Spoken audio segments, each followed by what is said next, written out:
So almost whenever he keeps calling, I keep him calling actually, and I've attended a lot of functions of him in his constituency actually.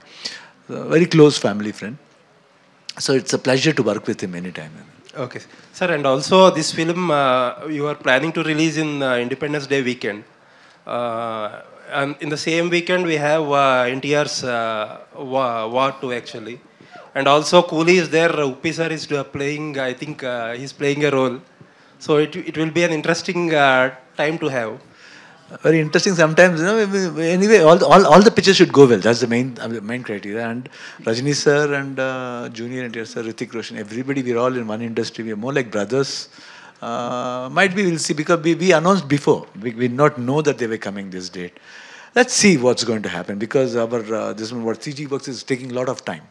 Because they are doing it in Canada, because that's why the release got postponed because of that. That only the climax portion is taking about 4 to 5 months. That portion.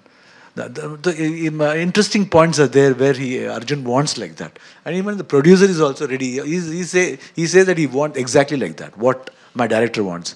So it's done in Canada actually. So it's taking some time. We'll see what's the best we can do. We'll just plan it up. Looking forward to have you more in Telugu, sir. Yeah, sure. Hopefully you will leave Bangalore and stay in Hyderabad. 100%. I love to. Thank you, sir. Thanks a lot. Thank you. Upendra గారు, బేసికల్ అంటే మీరు ఈ మూవీలో యముడిగా కనిపిస్తున్నారు కదా. So real లైఫ్లో మీరు యముడైతే ఏ పర్సన్స్ని ఫస్ట్ పైకి తీసుకెళ్ళిపోవాలనుకుంటారు? ఆన్సర్ చేయకూడదు అలాంటి క్వశ్చన్ ఇది. సొసైటీలో క్రిమినల్స్ పెరిగిపోతున్నారు కదా. లేదు, చెప్పండి. నా ఇది స్టార్ట్ చేసిందే, నేను ఒక డ్రామా రాసి కాలేజ్ డేస్లో యమధర్మాయణ అని ఒక డ్రామా రాసి, దాంట్లో నేను యముడు పార్ట్ వేసి నా ఫ్రెండ్స్తో అన్ని యాక్టింగ్ ఒక పోలీసు, ఒక పొలిటీషియన్ అందరూ వచ్చి వాళ్ళకి తిట్టి వాళ్ళని ఇలా తీసుకొని అలా క్రౌడ్ మీద ఇది చేసేవాడిని, పుష్ చేసేవాడిని. అలా అక్కడి నుంచి నాది ఇది స్టార్ట్ అయ్యింది, నా డ్రామా ఇవి రాసేది అదన్నీ. That's why in home also he did one drama scene just like that, you know. మీరు సపరేట్గా మీరు కలిస్తే నేను చెప్తాను ఎవరెవరిని ఎలా చేస్తాను అని. ఓకే, నన్నైతే చెప్పరు కదా sir. Uppi sir, here sir. Upendra sir. Yes sir. I'm Ashwin sir from Delhi Cut channel. Sir, we have such a versatile actor. So మీరు ఏ క్యారెక్టర్ చేసినా సరే దానికి కొత్తదనం ఉంటుంది. చాలా అంటే ఎటువంటి క్యారెక్టర్స్ అని మీరు చేస్తారు ఈజీగా, అని మీరు చేయని క్యారెక్టర్ అనేది ఏమీ లేదు. సో ఈ క్యారెక్టర్ చూస్తే సంథింగ్ లైక్ యమ.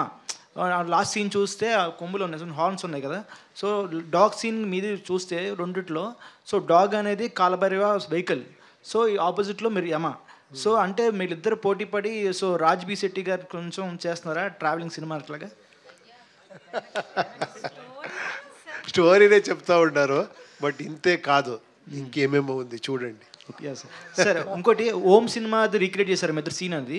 సో మీరు డైరెక్టర్, దాంట్లో ఆయన సో రాజ్ కుమార్ సార్ అయితే దాన్ని హీరో చేశారు. సో ఇది May 19th 30 years అవుతుంది మొత్తం.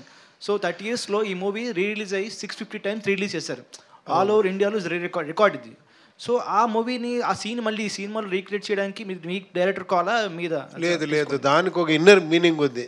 అది ఎక్స్ట్రాండరీ ఐడియా అవుతుంది.